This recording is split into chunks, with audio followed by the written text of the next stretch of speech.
Professor Charlie Evans here with a few words about the Holy Alliance of 1815, which is the subject of your essay question for the History 241 midterm exam. And you see the terms of the question right there. You see other parts of the exam above, but I'm going to focus a little bit about the Holy Alliance itself.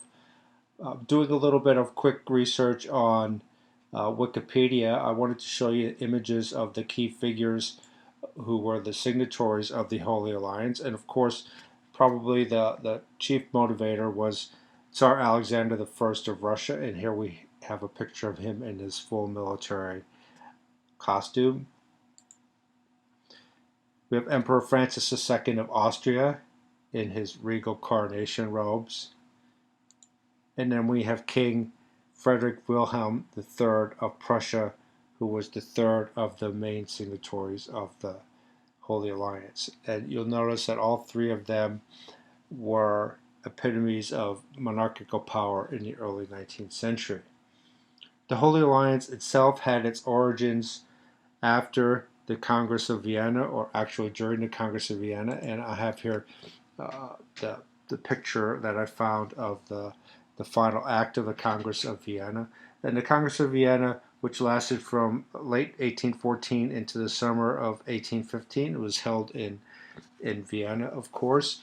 And the purpose of the Congress was to basically redraw the map of Europe after the Napoleonic Wars.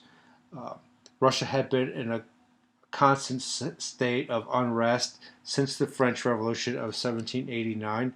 There had really been one war or another in one area or another of Europe since 1792, and so from 1792 to 1815, it's 23 years of war that happened in Europe.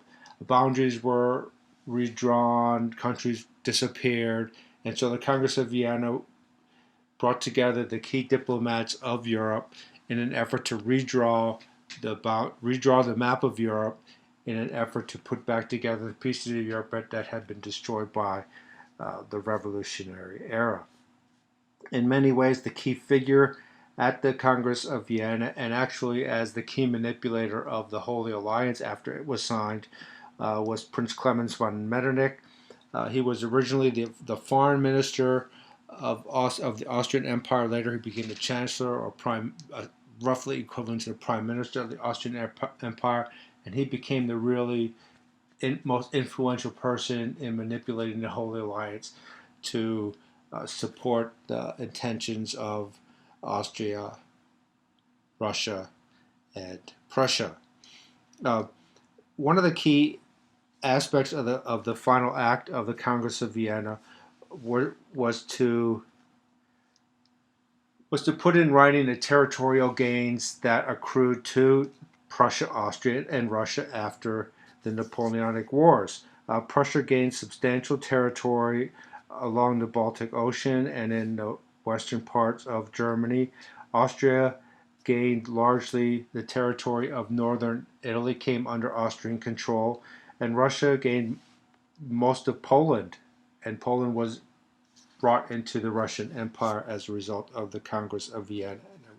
And so the Congress of Vienna created a new territorial settlement for Europe. It validated the powers of the conservative regimes in Austria, Prussia, and Russia. And then the Holy Alliance itself was this kind of mystical envisionment of Alexander I, who believed that this kind of bonds of Christianity would go on to solidify these bonds of the conservative powers. But that's for something for you to write about in your essay. And so it's a pretty straightforward essay. The document itself is pretty small for you to analyze. You do a little bit of research with what's in the textbook and what you can find on the web. And in addition to my quick comments here, you'll do fine with the essay. Okay, good luck.